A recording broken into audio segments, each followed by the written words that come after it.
தற்கொலை எதற்கும் தீர்வல்ல. மன அழுத்தம் ஏற்பட்டாலோ, தற்கொலை எண்ணம் வந்தாலோ அதிலிருந்து விடுபடுவதற்கு தமிழக சுகாதார சேவை உதவி மையம் 104 அல்லது ஸ்னேகா தற்கொலை தடுப்பு உதவி மையம் 0442640050 ஆகிய எண்களை அழைக்கலாம். அண்மைச் செய்தி.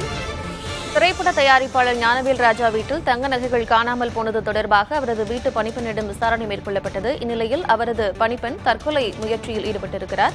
அந்த அண்மைச் செய்திகளை பார்த்து வருகிறோம். தயாரிப்பாளர் ஞானவேல் ராஜா அவருடைய வீட்டு பணிப்பெண் தற்கொலை முயற்சியில் ஈடுபட்டிருக்கிறார். அவருடைய தங்க நகைகள் காணாமல் போனது தொடர்பாக வீட்டு பணிப்பெண்ணிடம் காவல்துறையினர் விசாரணை நடத்தி வந்தனர்.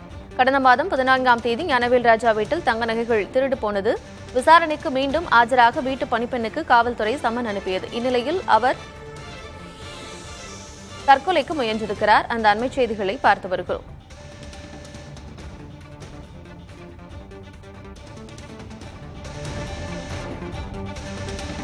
தயாரிப்பாளர் ஞானவேல் ராஜாவினுடைய வீட்டின் பணிப்பெண் தற்கொலைக்கு முயன்றிருக்கிறார். அவருடைய வீட்டில் தங்க நகைகள் காணாமல் போனது தொடர்பாக கடந்த மாதம் 14ஆம் தேதி காவல்துறையினர் அவரிடம் விசாரணை நடத்தினர். இந்நிலையில் மீண்டும் அவர் ஆஜராக வேண்டும் என்று சம்மன் அனுப்பிய நிலையில் மன உளைச்சலில் இருந்த அந்த பணிப்பெண் தற்பொழுது தற்கொலைக்கு முயன்றிருக்கிறார். அந்த அண்மைச் செய்திகளை பார்த்து வருகிறோம். விவரங்களோடு இணைந்திருக்கிறார் செய்தியாளர் அன்பரசன். அன்பரசன், தற்பொழுது அந்த பணிப்பெண்ணுடைய உடல்நிலை எப்படி இருக்கிறது? விவரம்.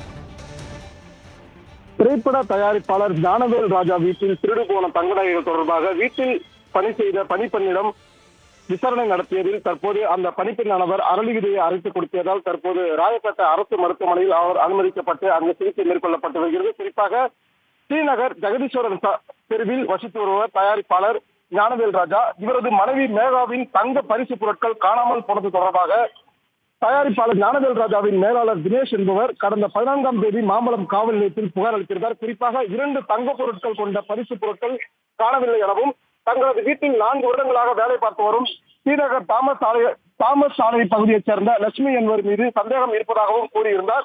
இதன் அடிப்படையில் 2 தினங்களுக்கு முன்பாக ஸ்ரீநகர் காவல்துறையினர் லட்சுமியிடம் வீட்டில் பணி செய்த லட்சுமியிடம் விசாரணை மேற்கொண்டு பின் அழைக்கும் நேரத்தில் வர வேண்டும் என எழுதி வாங்கி அனுப்பியிருந்தனர். இந்த நிலையில் இன்று காலை போலீசார் காவல் நிலையம் விசாரணைக்கு வருமாறு தெரிவித்திருந்த நிலையில் லட்சுமி தனது வீட்டில் அரளி விதையை அரைத்து கொடுத்திருக்கிறார். இது தொடர்பாக அவரது உறவினர்கள் அவரை மீட்டு தற்போது ராயப்பேட்டை அரசு மருத்துவமனையில் அனுமதித்திருக்கிறார்கள். இந்த நிலையில் ராயப்பேட்டை அரசு மருத்துவமனையில் அனுமதிக்கப்பட்ட லட்சுமிக்கு தற்போது தொடர் சிகிச்சை மேற்கொள்ளப்பட்டு வருகிறது. இது தொடர்பாக ஸ்ரீநகர் போலீசார் விசாரணை மேற்கொண்டு வருகிறார்கள். தயாரிப்பாளர் ஞானவேல் ராஜாவினுடைய வீட்டு பணிப்பெண் தற்கொலை முயற்சி மேற்கொண்ட நிலையில் அவருக்கு தீவிர சிகிச்சை அளிக்கப்பட்டு வருகிறது. தற்போதைய விவரங்களுக்கு நன்றி அன்பரசன். தற்கொலை எதற்கும் தீர்வல்ல.